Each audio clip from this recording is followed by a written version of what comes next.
This morning I'm going to show you how to fit the Can Am Outlander Max Limited skid plate. Now the easiest way to do maintenance on a Can Am is to find quite a solid tree, put your winch up around it and then lift it up in the air.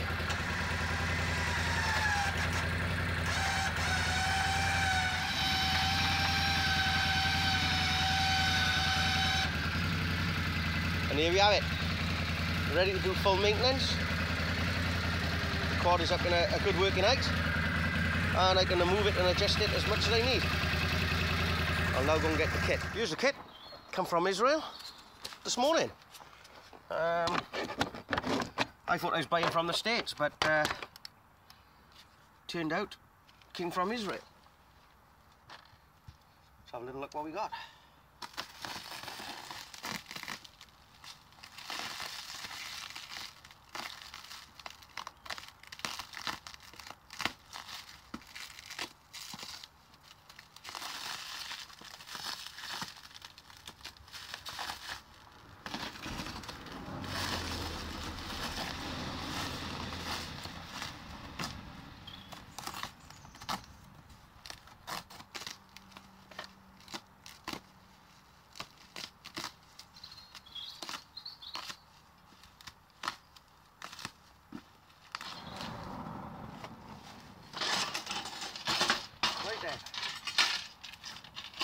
Quite a few bits and pieces.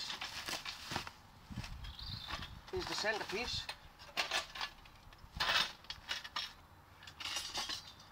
I think that's the actual front skid plate, which will then join on all the way down to the rear. So it's in 3 pieces. We've got full instructions, and I believe we've got some tape to stop any rattle. So we'll have a quick little look inside, see what it says. Right, here is the kit. Looks to business, and obviously it's going to go under the full undercarriage of the quad. So we'll have a little look here. Here's the undercarriage, and we'll get cracking. This is the first piece that's going to go up, and he'll go into this midsection here. So I'm just going to remove these Allen key bolts by here, and then we'll get that one in place. Sadly, there's 2 things missing out of the box, which is the left and right front arm guards. But I've sent them an email. I'm sure that they will come at a later date. They can be fitted after anyway, so there's no problem. So I'm going to remove these 4 bolts and get this plate up in place. Okay, as you can see, the center plate is in place, and we're now bolting the front bit. And you just take the screws out of the old one, and there you go. So we'll attach it now with 4 bolts, and then we're down the back end. Like I said, these bits are missing, but I've sent them an email. I'm sure they'll come pretty soon. Just about to put the third part on. We did have a mishap with one of the nuts that didn't quite go on tidy, so I had to cut him off. And I'm going to put the back end on. I had to take the little plastic bits off the rear CV joints. Them ones there, and there's the cover there. So that's been taken off, and I'm ready now to place the rear bit in on his jobby. What a bit of kit. I had a little bit of trouble finishing off, so I had to call an expert in. Do you mind just tightening that one nut brake code? Yeah, that's the one. Tighten him up. Excellent. Yep, that'll do. So there we have it. There's the frame all the way through. Absolute solid.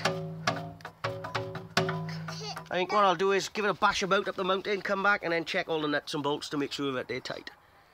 Job done. We'll just let it down now.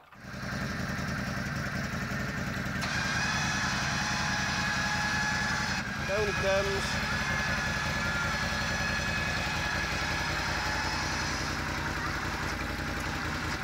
And here we have it. Job done. Summary. I feel that the welding and the quality of the skid plate itself was absolutely fantastic. One little gripe was we did have problems with 2 of the bolts, whereas when we wound them on, they got 3/4 of the way on, and then they got stuck, so we had to cut them off.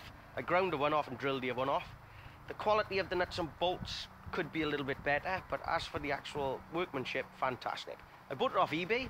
They're an Israeli company, and this is their name, RS Racing Solutions. I recommend it to any Can Am owner. £180, including postage shipping.